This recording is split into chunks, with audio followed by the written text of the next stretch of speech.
महाराष्ट्र के विभिन्न इलाकों में काफ़ी अच्छी बरसात हो रही है। इसके चलते पानी की समस्या लोगों की हल हो चुकी है। न सिर्फ पानी की समस्या बल्कि महाराष्ट्र के मौसम में भी काफ़ी गिरावट आई है, सुहाना हो चुका है मौसम।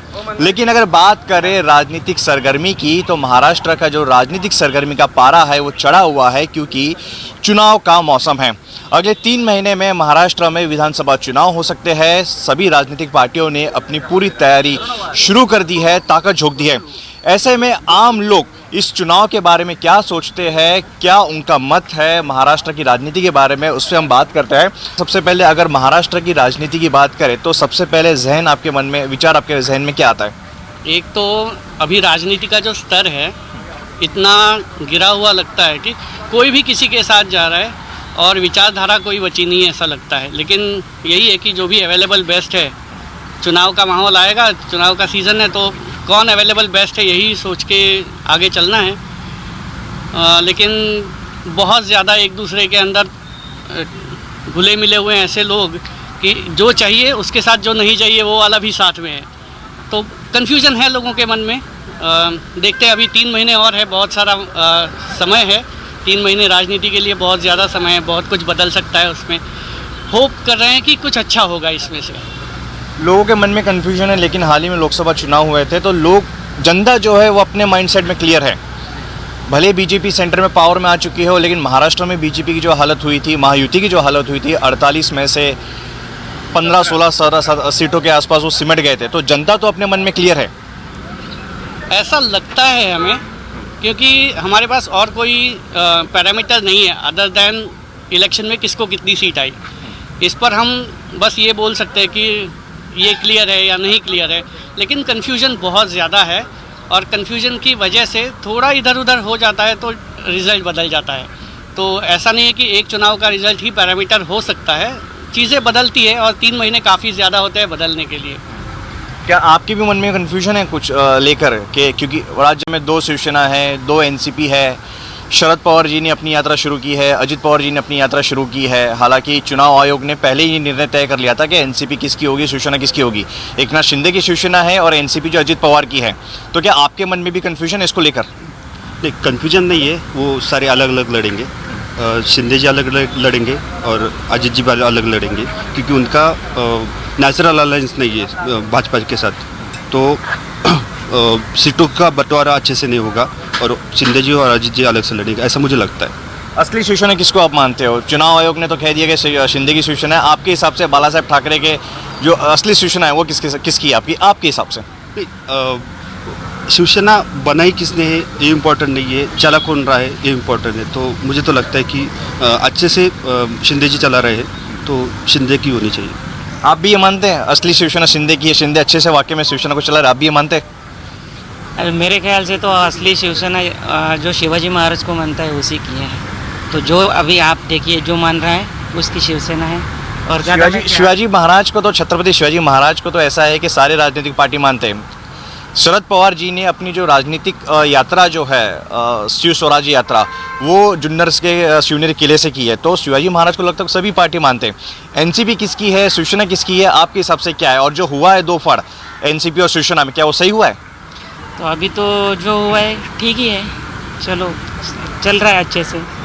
तो मुझे ऐसा लगता है कि बाला साहब ठाकरे के और शिवाजी महाराज के जो कुछ विचार थे वो उनको लेके आगे चल रहे, तो ठीक है। आप क्या सोचते हो आरक्षण के बारे में? मराठा आरक्षण चल रहा है, धनगर आरक्षण, ओबीसी का अलग एक अपना विचार है। आप क्या सोचते हो महाराष्ट्र की जो राजनीति है जो इस वक्त आरक्षण के इर्द गिर्द घूम रही है, आप क्या मानते हो? आरक्षण तो मराठे लोग लेना ही चाह रहे हैं और देना ही पड़ेगा और वो होना ही चाहिए।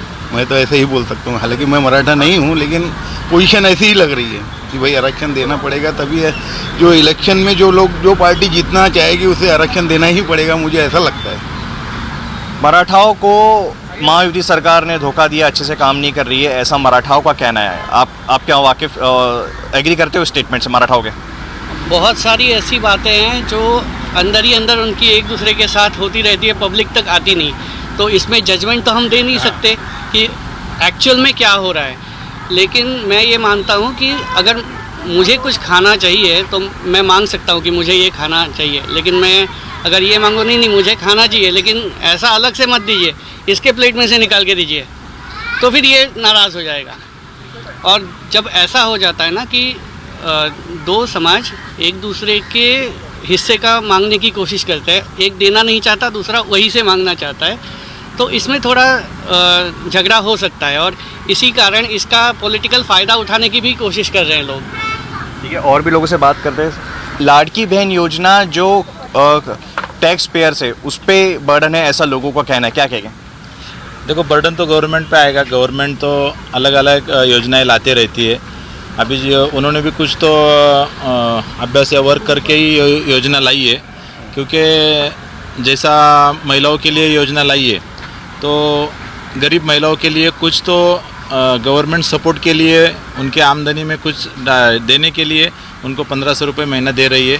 लेकिन गवर्नमेंट कौन सी भी होने दो, ये योजना हमेशा चलनी रहनी चाहिए, नहीं तो ये चुनाव के लिए खाली जुमला नहीं होना चाहिए। नहीं तो सवाल तो यही उठ रहे हैं ना कि जब चुनाव नज़दीक आ गए, लोकसभा चुनाव में पता क्या नतीजे आए महायुति के, इसलिए ये योजना लाई ताकि विधानसभा में उस तरीके की जो परफॉर्मेंस है महायुति की वो रिपीट ना हो, लोगों का साथ मिले। तो सवाल तो यही उठ रहे हैं।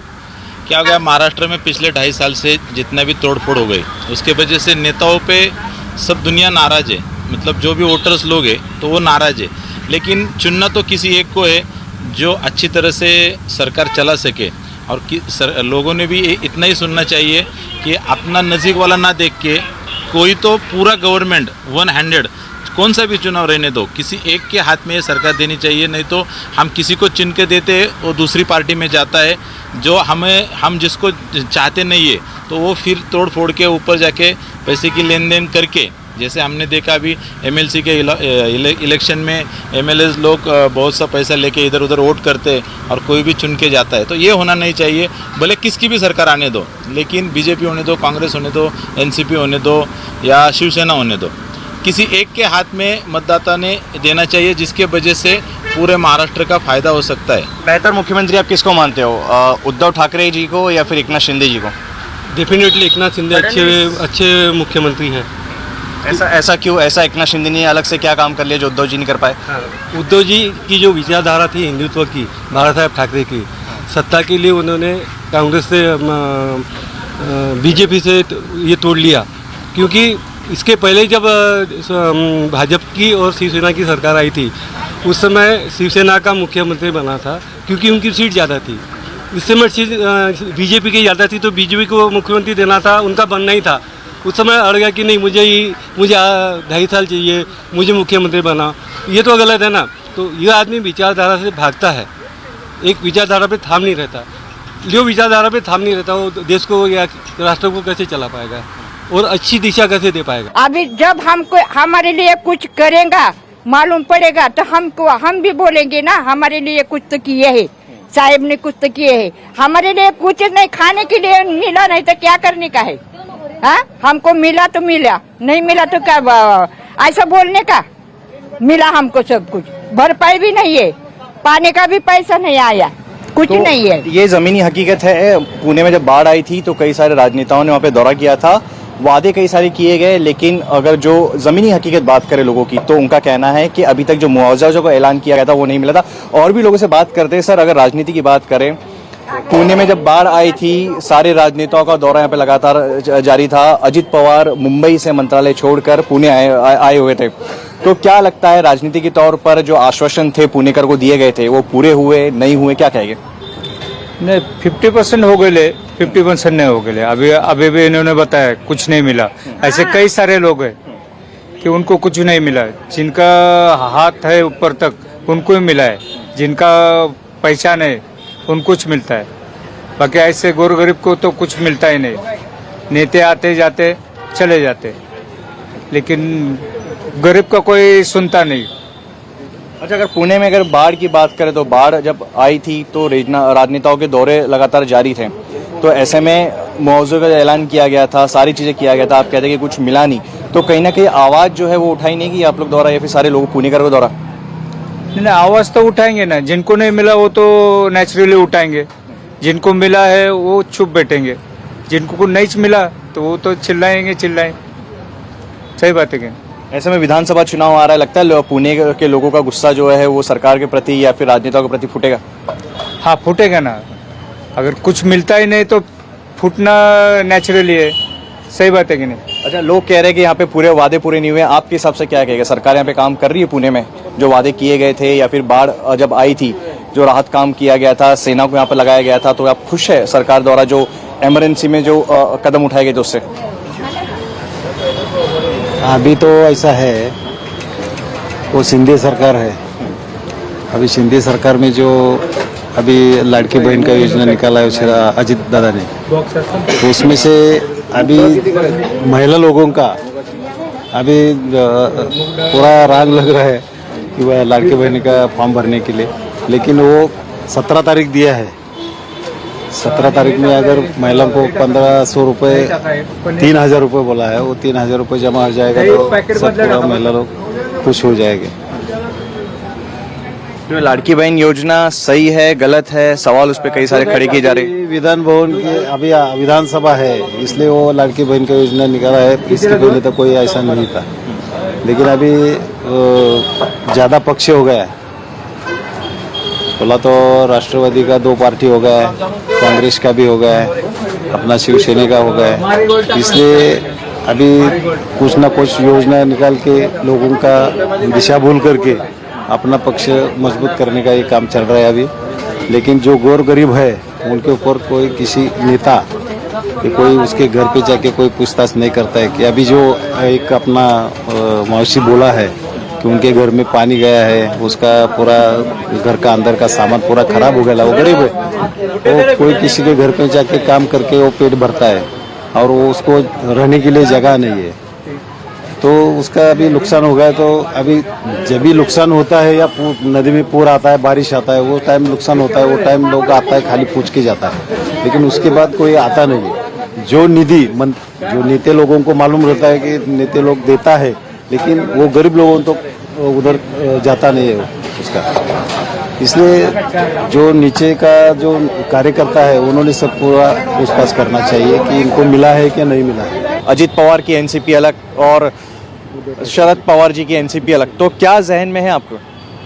अभी तो जहन में ऐसा लग रहा है कि जो बीजेपी की जो राजनीति चल रही है पक्ष को फोड़ के, ये सभी सर्वसामान्य लोगों को पसंद नहीं आ रही है। ये तो अभी लोकसभा के चुनाव में आप लोगों ने देखेंगे, उसका ये अभी आगे ये ट्रेलर था, अभी पिक्चर अभी पब्लिक को दिखने वाला है। अच्छा, पिक्चर बाकी है। आप किससे बेहतर सीएम मानते हो? एकनाथ शिंदे जी का कार्यकाल देखा 2.5 साल का, उद्धव ठाकरे जी का कार्यकाल देखा आपने 2.5 साल का। उद्धव ठाकरे खुद कह रहे हैं कि अगले बार मौका मिले तो वापस से सीएम बनना चाहेंगे, तो ऐसे में किसे बेहतर सीएम मानते हैं? काम किसके कार्यकाल में ज़्यादा बेहतर हो आपके हिसाब से? दोनों में कंपेयर करें तो मैं बोलूँगा कि उद्धव ठाकरे जी को काम करने का मौका नहीं मिला, कोरोना का काल था, फिर भी उन्होंने बेहतर काम किया। उसके बाद शिंदे साहब चले गए उनके साथ छोड़ के, वो भी मेरे ख्याल से अच्छा काम कर रहे हैं। आप क्या कहते हैं? शरद पवार। क्यों ऐसा लगता है कि अजित पवार है? अजित पवार का कहना है कि उन्होंने पुरानी गलतियों से सबक लिया हुआ है और नए सिरे से जन सम्मान यात्रा भी वो निकाले हुए हैं, तो ऐसे में अजित पवार भी कहीं ना कहीं पुरानी गलतियों से उन्होंने क्या है वो सीखे हुए हैं, तो शरद पवार की राजनीति या फिर अजित पवार की राजनीति क्या बेहतर है?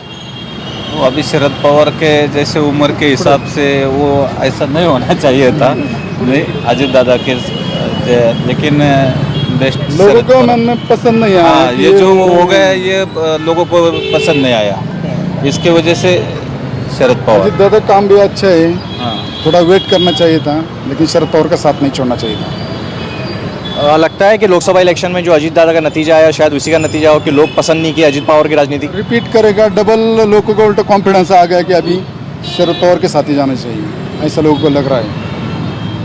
अच्छा, महाविकास आघाड़ी या महायुति, आपके हिसाब से क्या कौन सा गठबंधन का पलड़ा भारी रहेगा विधानसभा चुनाव में? क्यों ऐसा लग रहा है कि महाविकास आघाड़ी का पलड़ा भारी रहेगा, महायुति का नहीं रहेगा? क्योंकि महायुति के नेता भी काफ़ी जोर लगाए हुए, ताकत झोंके हुए। नहीं, दोनों काम कर रहे हैं बराबर से, आएगा। शरद पवार के साथ अपना ये इमोशन लोग काम कर रहे हैं, इमोशनली। आरजेडी दादा का काम करने का तरीका तो अच्छा है, मगर पवार साहब के साथ थोड़ा इमोशनल हो रहे लोग, तो पवार साहब के साथ जाएंगे लोग। पवार साहब कितनी सीटें जीत सकते हैं विधानसभा चुनाव में? अभी 200 के ऊपर तो चलाएंगे तो 150 तो कम से कम आ जाएंगे उनके, क्योंकि अभी खासदार की तो आपने देखा ना 400 पार का पूरा फेल हो गया, तो इसको भी लोग इसको भी आमदार के भी वैसा ही होने वाला है। अच्छा, मराठा आरक्षण कितना बड़ा मुद्दा हो सकता है? मराठा आरक्षण मनोज जरांगे पाटिल बहुत बड़ा हो सकता है। ये सारे ये पूरा महाराष्ट्र में मराठा ही है।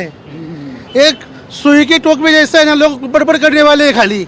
ओनली मराठा, एक मराठा लाख मराठा। लेकिन मराठाओं के बारे में ऐसा कहता है जो खुद मराठा नेता है सत्ता पक्ष में, उनका कहना है कि उनके तरफ से पूरी कोशिश कर दी गई, आरक्षण भी उनको दे दिया गया है, पूरी तरीके से इस बारे में काम किया जा रहा है, लेकिन जो मराठाओं की उम्मीद है वो ज़्यादा है। एक देता है दूसरा निकलता है, वो सांगड़ बिठाने का है, इसलिए जरंगे लड़ रहा है। बाकी कोई बात नहीं। एक आदमी दे रहा है, एक आदमी वापस ले रहा है। ये बराबर करने के लिए जरंगे लड़ रहा है अभी। लाड़की बहन योजना के बारे में आपका क्या कहना है कि योजना ठीक है, बेहतर है, या फिर सिर्फ चुनावी मुद्दों चुनाव को रहते हुए ये योजना लाई गई है? ये सिर्फ चुनाव के लिए लाई गई योजना है, चुनावी जुमला है सिर्फ। चुनाव के बाद बंद हो जाएगी, 1-2 महीने चलेगी। उन्होंने उनको नियम इतना डाला है कि वो फॉर्म सबमिट होते होते ही ख़त्म हो जाएगी, तब तक चुनाव भी हो जाएंगे, ख़त्म हो जाएगी योजना ये। लेकिन सरकार का कहना है कि 17 अगस्त के दिन जो पहली किस्त है लाड़की बहन योजना की, वो एनरोल करने जा रही है, वो देने जा रही है उसके लाभार्थी को। अभी उन्होंने उसमें भी बहुत सारी शर्तें रखी है, अभी किस किस को मिलते हैं किस को नहीं अभी देखेंगे। जो पुणे के लोग थे और भी कई सारे, अपना अपना मत है, अपना अपना विचार है। हालांकि लोगों का यही कहना है कि विधानसभा चुनाव में लोग किसके साथ है वो पता चल जाएगा। कैमरा पर्सन असल सिंह के साथ अंकुश जायसवाल, न्यूज़ 24 पुणे।